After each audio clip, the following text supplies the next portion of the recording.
The clock on the wall of the small-town sheriff's office ticked with a heavy, rhythmic thud, echoing through the silence of a cold November night.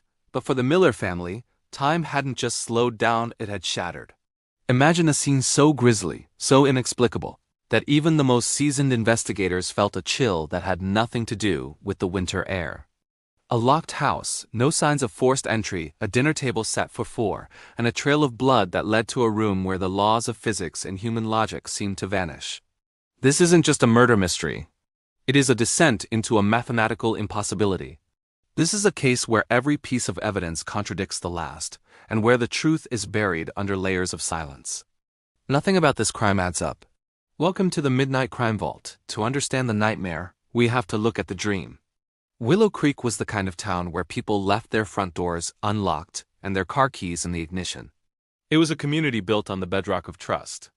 At the center of this idyllic setting were Thomas and Martha Miller.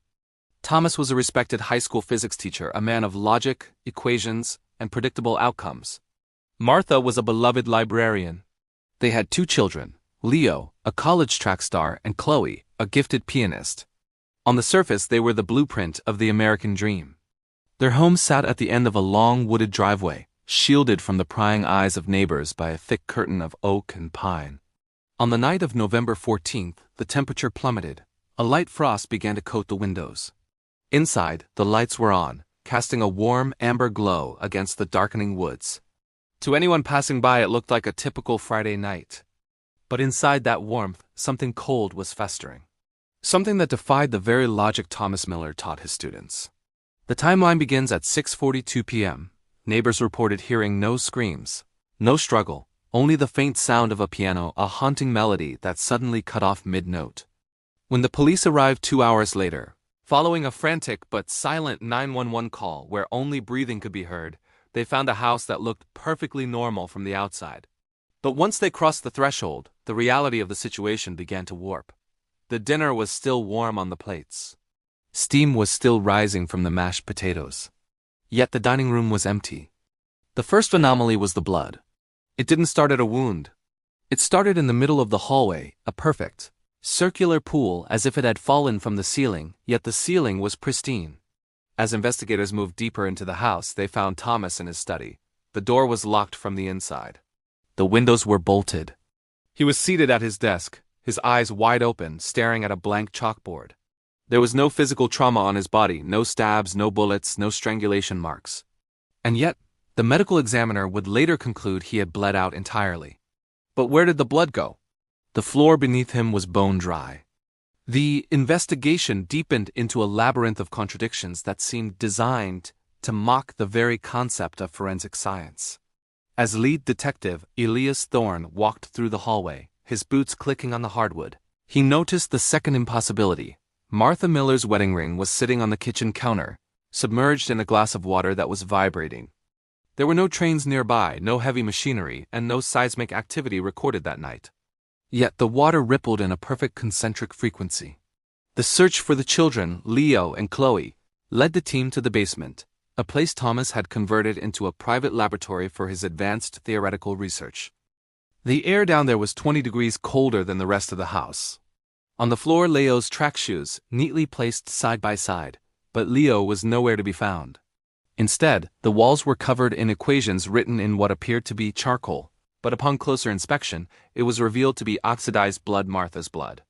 The sheer volume of writing would have taken hours, yet the neighbors swore the lights had only flickered once at 7 p.m. How could someone paint an entire room in complex mathematical formulas using human blood in a matter of seconds? The local authorities were out of their depth, prompting the arrival of federal investigators who specialized in anomalous crime scenes. They discovered that the equations on the wall weren't just random gibberish. They were advanced calculations related to quantum entanglement and spatial displacement theories Thomas had been obsessed with in his final months. Colleagues at the university mentioned that Thomas had become increasingly erratic, claiming he had found a shortcut through physical matter. But a shortcut to where? The mystery grew darker when the forensics team analyzed the 911 call. The breathing on the other end wasn't human. When slowed down by 400%, the audio revealed a rhythmic pulsing, like a mechanical heart, interspersed with a voice that sounded like Chloe's, whispering a single phrase over and over. The door is open, but the room is gone. This sent a shiver through the department. If the door was open, why was the house sealed tight when the first responders arrived? And what room was she referring to? The search for Chloe led them back to the piano. They found that the keys she had been playing were stained with a transparent, viscous fluid that didn't match any known biological substance. It was as if she had been playing a song that didn't belong to this world. 3 days into the investigation, a breakthrough occurred, or so they thought. A witness, a local hermit named Silas, who lived in the woods bordering the Miller property, claimed he saw the lights change color at exactly 6:59 p.m. He described a flash of ultraviolet light that turned the trees gray and made the birds fall silent. He also claimed he saw a figure standing on the roof of the Miller house, a figure that looked like Thomas, but with limbs that were too long and moved like shadows. When police searched the roof, they found nothing but a single, charred footprint burned into the shingles. The footprint was that of a barefoot child, roughly the size of Chloe's foot, but the heat required to char the wood like that would have necessitated a localized temperature of over 2,000 degrees. Nothing about this crime adds up. The autopsy of Thomas Miller only added to the nightmare. While he had indeed lost his entire blood volume, his internal organs were missing, not surgically removed, but seemingly replaced by a fine metallic dust. This dust, when analyzed, was composed of elements not found in the periodic table. The lead pathologist resigned the next day, citing a complete collapse of rational medical understanding. Then came the discovery of the third child. School records and town census data clearly stated the Millers had 2 children, Leo and Chloe. However, inside the house, investigators found a third bedroom, fully furnished and covered in layers of dust as if it hadn't been touched in decades. Inside that room was a photograph of a young boy who looked exactly like Thomas. Dated 1954. Thomas Miller wasn't even born until 1970. The boy in the photo was wearing a sweater that was found tucked neatly under the floorboards of the master bedroom, still smelling of fresh lavender. Was there a hidden history to the Miller family that even they didn't know? Or was time itself folding in on the Willow Creek property? The financial records offered no motive. Thomas had millions in a private offshore account that he hadn't touched, and Martha had recently inherited a massive estate. There was no sign of a struggle, no robbery, and no known enemies. The family was loved. Yet they were being erased from existence in a way that left the physical world scarred. On the 7th night, the vibrating water in the kitchen finally stopped. When it did, the kitchen counter cracked down the middle, revealing a hidden compartment containing a journal belonging to Leo. The last entry was dated November 14th, 15 minutes before the 911 call. It read, "Dad found it. He didn't use a key. He used a frequency. Now the house is breathing and Chloe won't stop playing the song. I can see through my hands." If anyone finds this, don't look at the chalkboard. This journal entry sent the investigators back to Thomas's study. They had photographed the blank chalkboard 100 times. But when they viewed the photos under infrared light, the board wasn't blank. It was covered in a single massive map of Willow Creek, with every house marked with a red X except for the Millers. Their house was marked with a symbol that resembled an open eye. The local community began to panic. Rumors of a cult, a government experiment gone wrong, or a supernatural haunting began to spread like wildfire. The police had to set up a perimeter around the woods to keep the curious and the terrified away. But the anomalies didn't stop. Dogs in the neighborhood began to howl in unison at exactly 3:33 a.m.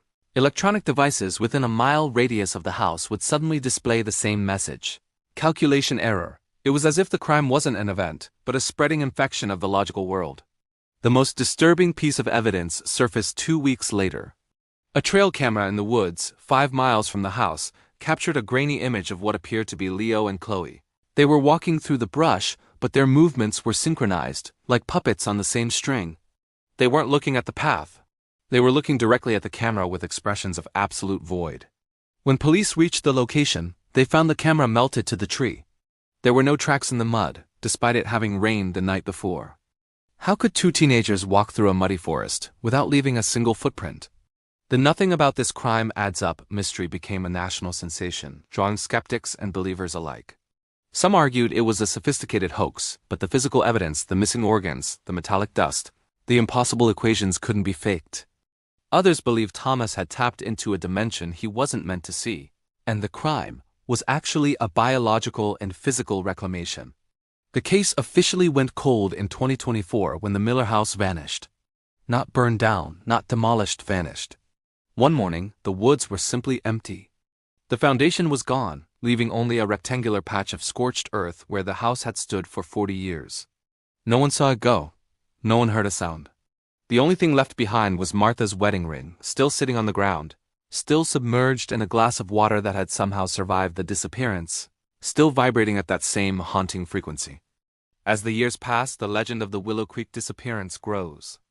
People still report seeing a faint ultraviolet glow in the woods on cold November nights.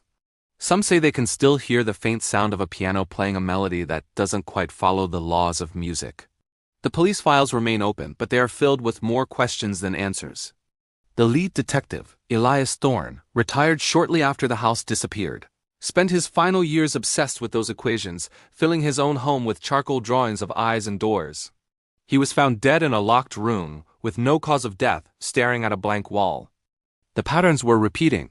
The nothing about this crime adds up. Case remains the ultimate testament to the fragility of our reality. Was Thomas Miller a victim, or was he the architect of his family's erasure? Was the 911 call a plea for help, or a warning to the rest of the world to stay away? We may never know. The truth seems to exist in the spaces between the numbers, in the silence between the piano notes, and in the darkness of the midnight crime vault. Every lead ends in a dead end. Every witness sees something different, and every piece of forensic data suggests that what happened in that house shouldn't be possible in our universe. If you were an investigator on this case, where would you even begin? How do you solve a crime when the victim's body is filled with stars, and the crime scene itself decides to leave the map? The more we look into the Miller family, the more we realize that we aren't just looking at a murder, we are looking at a glitch in the fabric of existence. The logic of the world failed that night in Willow Creek, and it left behind a void that no amount of investigation can fill. It remains a chilling reminder that sometimes, the things we think we understand, family home physics, are just thin veils over an abyss we can't comprehend. As we close the vault on this case tonight, the questions linger like the frost on a November window. Was this a crime of man or a crime of the cosmos? And if Thomas Miller really did find a shortcut, who's to say he isn't still out there, watching from a room that doesn't exist? What do you think happened to the Miller family? Was it a secret experiment, a family tragedy hidden by the supernatural, or something even more sinister? Share your theories in the comments below. I read every single one of them, and your perspective might be the key we're missing. If you want to dive deeper into the world's most inexplicable mysteries and true crime cases that defy logic, make sure to hit that subscribe button and turn on the notification bell. Join our community in the Midnight Crime Vault, where we explore the shadows that others fear to touch. Stay curious, stay alert, and remember, not everything you see has an explanation. Until next time, keep your doors locked and your eyes open. This is Midnight Crime Vault, signing off.